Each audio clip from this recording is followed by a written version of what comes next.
Hey y'all, and good morning. Well, today we are in another beautiful place called Valle Cruicis, North Carolina. And I am here at Mast General Store at their annex, and I want to take you on a little tour because this is one of the cutest stores that you could ever go into. So let's go take a look. Valle Crucis received its name in 1842 from an Episcopal bishop who was looking for a location to establish a mission in the western part of the North Carolina. Bishop Levi Stillman Eves reportedly saw a St. Andrew's cross formed by the confluence of three creeks on the valley floor. Or another report states a cross formed by fog arose from the creeks. Either way, the isolated community became known as the Valley of the Cross. Due to its isolation and rugged features, Valle Crucis remained sparsely populated through much of the 1800s, but those who called Mountain Valley home needed a place to trade for goods they couldn't make for themselves. Henry Taylor moved from the community of Sugar Grove, which is about 5 miles away, and set up a retail business in the 1850s. He took on a partner before the Civil War, and the store became known as Taylor & Moore General Store. In 1897, Taylor sold half interest of the store to W. W. Mast, a member of another pioneer family. The store was known as the Taylor & Mast General Store up until 1913, when the remaining half of the enterprise was purchased by W. W. Mast. From then on, the sign over the door always had Mast in the name. For the next 60 years, the store was owned and operated by the Mast family. During that time, W.W. and his family tried to carry everything their neighbors needed, from plow points to cloth and cradles to casket, which led to the popular saying, "If you can't buy it here, you don't need it." Though you might not know it already, Valle Crucis was once a bustling community, boasting two very well-appointed general stores since 1909. When the Watauga Supply Company, later renamed the Valle Crucis Company, was built by R.L. Lowe, it had one of the first car dealerships in the county and a garage to work on the cars the people from the mountain brought with them on trips to spend several weeks enjoying the scenery.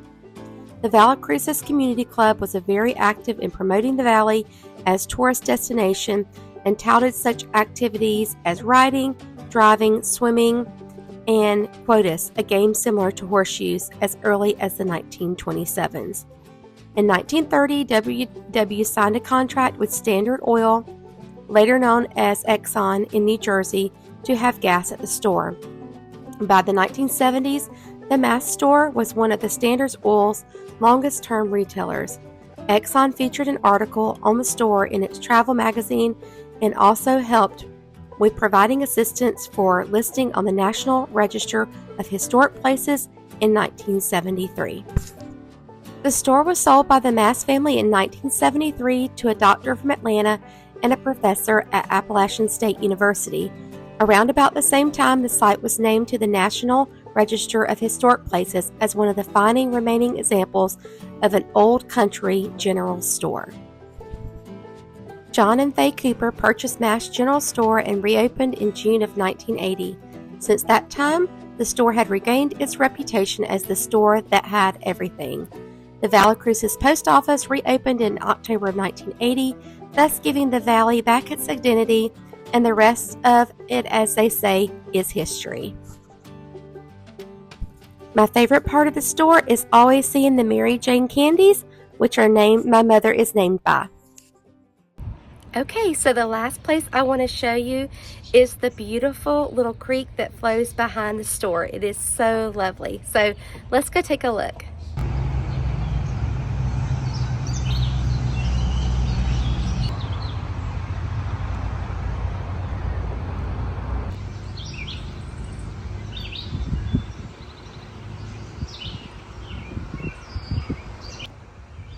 So here is the beautiful stream that flows behind the store, and check out how massive this tree is.